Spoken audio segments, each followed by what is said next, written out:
Yeah, boy. Oh, bad motherfucker. Hey, knock that shit off. Come on. Go, one time. Can't be a drunk patriot. We'll sit real, Sergeant. Halo teman-teman, perkenalkan nama saya Ken. Di sini saya akan menceritakan alur cerita film yang berjudul Sandcastle, di mana film ini merupakan kisah nyata dan berbeda pada film perang umumnya yang menampilkan banyak adegan tembak-tembakan. Film ini justru menayangkan fakta bagaimana kehidupan seorang prajurit di medan perang. Dan film ini pun ditulis oleh prajurit yang terlibat langsung di perang Amerika di Irak. Semoga film ini sangat keju, sangat gurih, crunchy, lumer. Baik, sebelum menonton, rilekskan badan supaya kalian enakan dan tarik nafas dalam-dalam.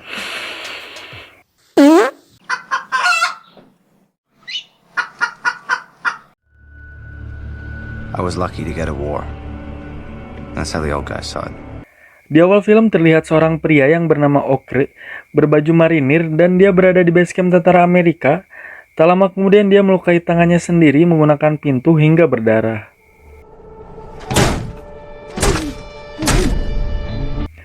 Alasan dia melakukan hal tersebut supaya dia tidak ikut ke medan perang, namun sang dokter yang berada di base camp mengatakan bahwa dia masih bisa ikut karena luka yang di tangannya tidak terlalu parah. Lalu Okre berkemas bersama marinir lainnya untuk misi bertempur di Irak. Dan pada malam hari, semua tentara Amerika bergegas menuju Baghdad, Irak.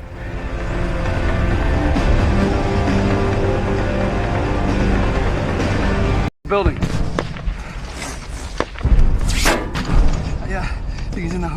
Dan sesampainya di sana mereka disambut meriah dengan beberapa peluru.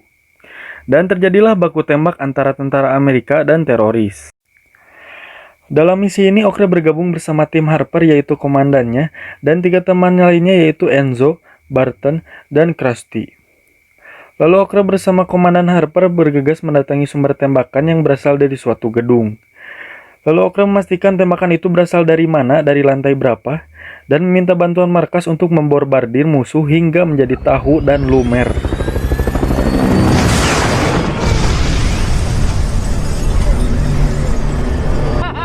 Ready them titties, Kansas City, Corporal Enzo, hero will be home soon.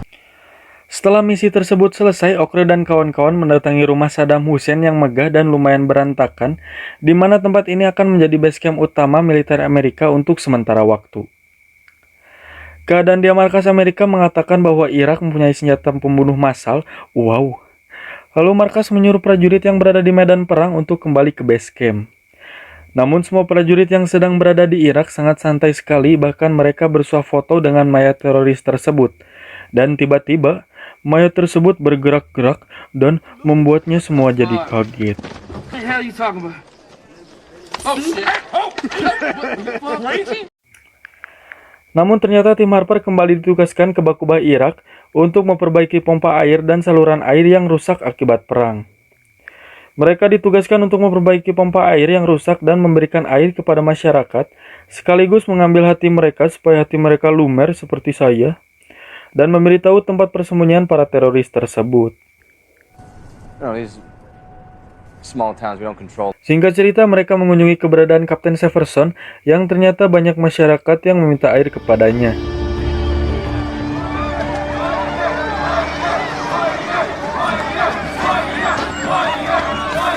Dan setelah itu mereka bersiap-siap untuk memulai misinya mengantarkan air dan membagikannya kepada masyarakat. Sesampainya di tempat tersebut, banyak sekali masyarakat yang antusias ingin mendapatkan air. Memanfaatkan keramaian tersebut, Komandan Harper menawarkan kepada masyarakat untuk bekerja sama dalam membangun pompa air yang membutuhkan tenaga kerja tambahan.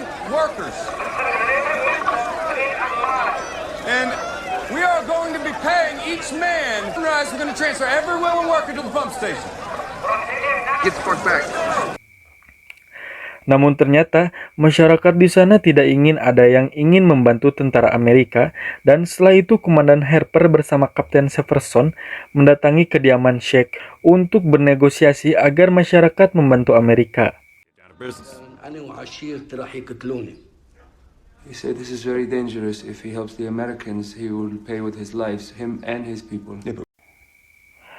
Namun Sheikh menolak hal tersebut karena masyarakat tidak akan membantu Amerika, Karena jika itu terjadi, maka mereka tidak akan aman atau menjadi ancaman bagi para teroris.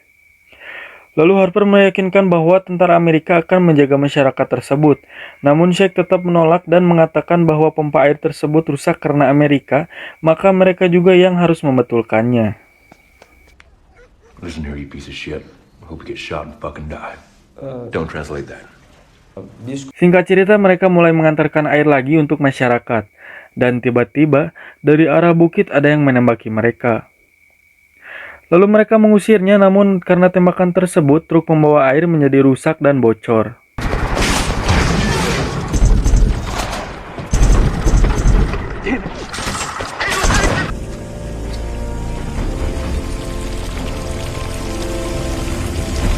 Lalu teror pun kembali terjadi, di mana sedang pembagian air kepada masyarakat, tiba-tiba mereka semua dihujani oleh peluru.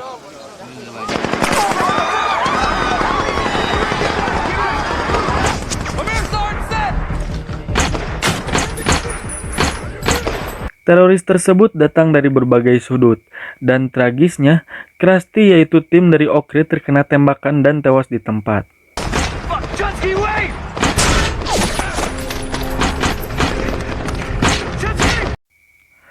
Setelah kejadian tersebut, ia bertemu dengan kepala sekolah yang ingin meminta air untuk anak-anak di sekolah.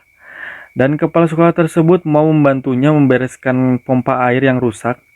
Lalu Okre melaporkan kepada Kapten Severson, dan kapten pun mengizinkan mengirim air ke sekolah.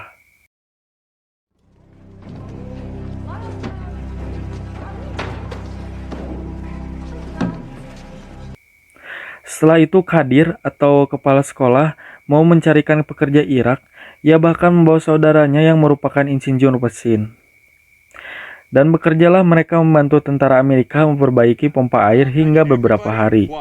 He's got this bag. It's suspicious. There's precision tools in there. I don't like the looks of it. Kadir?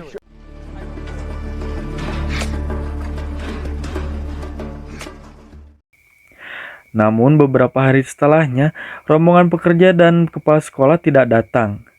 Ternyata mereka ketakutan karena sang kepala sekolah dibunuh dengan kejam oleh para pemberontak Irak.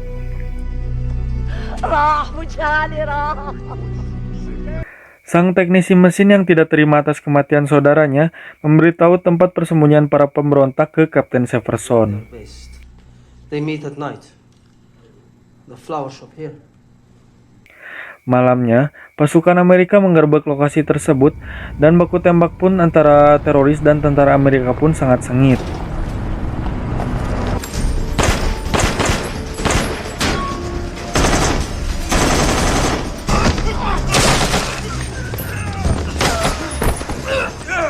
Setelah mereka bergegas kembali ke base camp, tiba-tiba Basoka menghantam mobil Burton dan Enzo sehingga mereka berdua luka parah. Namun untungnya mereka cepat ditangani oleh dokter dan dibawa pulang.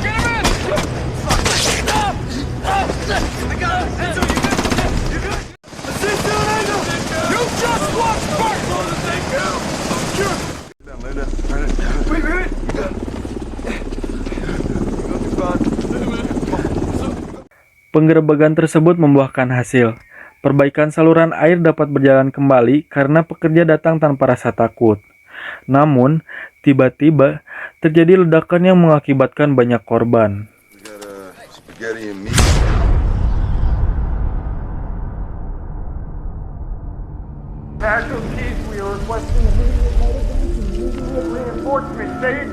Setelah kejadian tersebut, Okre dan Sersan Harper dipanggil ke markas pusat tentara Amerika, dan Sersan Mayor menyuruh Sersan Harper untuk cuti sebelum dikirim kembali ke Riyadh. Dan Okre disuruh pulang, namun Okre menolak hal tersebut karena dia masih ingin bertugas di sana dan tidak ingin pulang. I'm happy to waive my leave, sir. If it's all the same, I'll stay.